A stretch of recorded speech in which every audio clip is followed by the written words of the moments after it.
Chris Murphy of Connecticut. Senator, what did you learn today? Well, this was explosive. It was stunning. And though the FBI director, former director, wouldn't say it himself, he laid out a case that describes the President of the United States trying to obstruct justice, clear as day.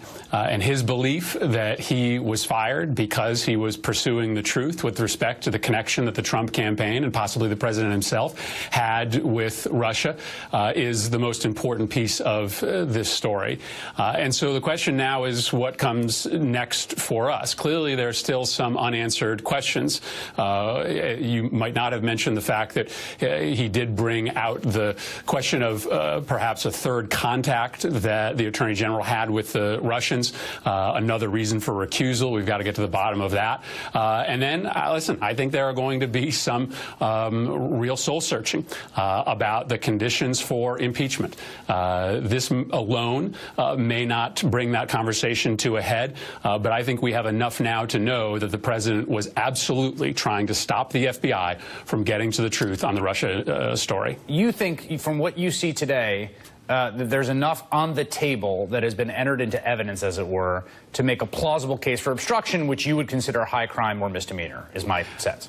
So my instinct today is that there have to be two pieces to get to a question of high crimes and misdemeanors. One, this question of obstruction of justice, but I think we have to have a better understanding of the truth that the president was trying to hide. What was he trying to obstruct the FBI from getting to?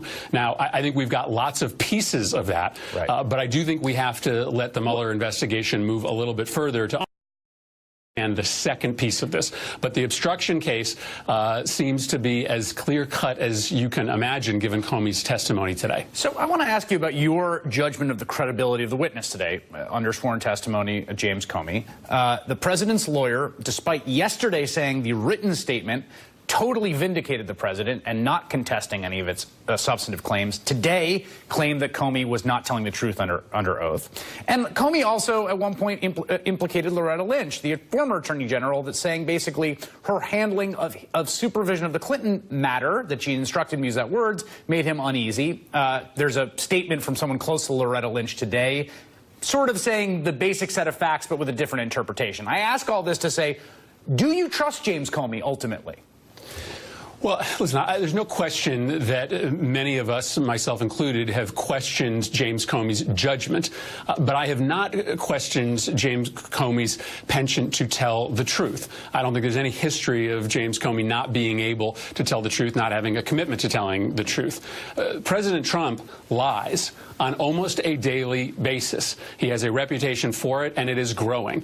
And so I think the American public, and I imagine most of the Senate, in weighing the testimony of James Comey against the allegations that the president has lodged through his attorney that the former director isn't telling the truth, will side with James Comey. Do you think it's important? We have not heard directly from the president really on this matter in any extended way for quite some period of time. Do you think it's important that at some point, perhaps soon, that the president speak directly to all of this?